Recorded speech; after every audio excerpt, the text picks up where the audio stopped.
আমেরিকার নেভাদা অঙ্গরাজ্যের লাস ভেজাস থেকে মাত্র ৮০ মাইল দূরে অবস্থিত এক জনমানবহীন মরুভূমি। বিশ্ব মানচিত্রে যার কোনো অস্তিত্ব নেই, সাধারণ মানুষের সেখানে যাওয়া কঠোরভাবে নিষিদ্ধ। এমনকি এর উপর দিয়ে বিমান ওড়ানো আইনগত দণ্ডনীয় অপরাধ। আমরা কথা বলছি বিশ্বজুড়ে তোলপাড় সৃষ্টি করা এক গোপন স্থান এরিয়া 51 নিয়ে।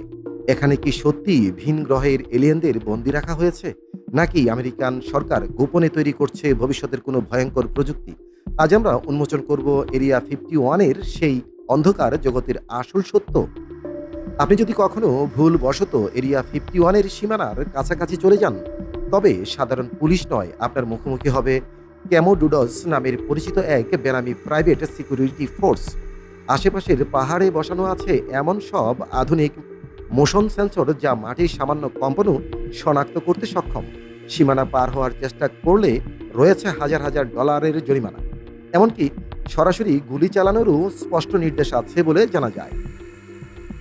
সরকারি খাতায় এই জায়গাটির আসল নাম গ্রুম লেক। 1955 সালে সিআইএ অত্যন্ত গোপনে U-2 স্পাই প্লেনের পরীক্ষা চালানোর জন্য এই নির্জন মরুভূমি বেছে নেয়। কিন্তু অবাক করার বিষয় হলো 2013 সালের আগে আমেরিকান সরকার আনুষ্ঠানিকভাবে স্বীকার করেননি যে এরিয়া 51 বলে বাস্তবে কিছু আছে।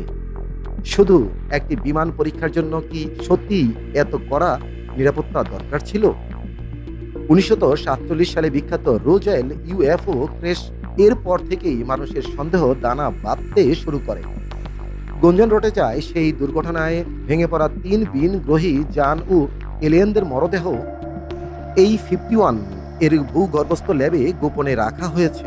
পরবর্তীতে 1952 সালে মার্কিন সরকার প্রজেক্ট ব্লু বুক চালু করে।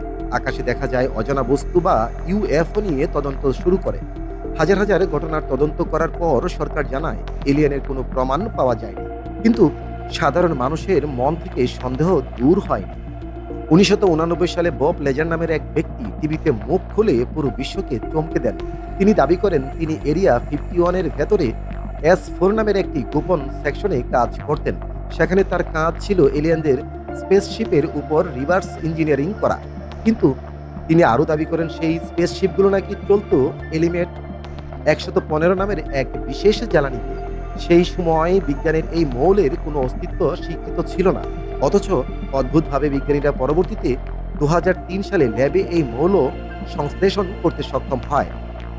তবে অনেক গবেষকদের মতে এরিয়া 51 কোনো এলিয়েনদের আস্তানা নয়, বরং এটি আমেরিকার ভবিষ্যৎমুখী অস্ত্র এবং বিমান প্রযুক্তির পরীক্ষাগার। বিখ্যাত ব্ল্যাকবার্ড SR-71 এবং স্টিলথ ফাইটার বিমানগুলো এই মরুভূমিতে প্রথম পরীক্ষা করা হয়েছিল। আজ আকাশে যে অদৃশ্যপ্রায় প্রযুক্তির বিমান বা আধুনিক ড্রোন আমরা দেখি, তার জন্মও হয়তো এই মরুভূমিতেই।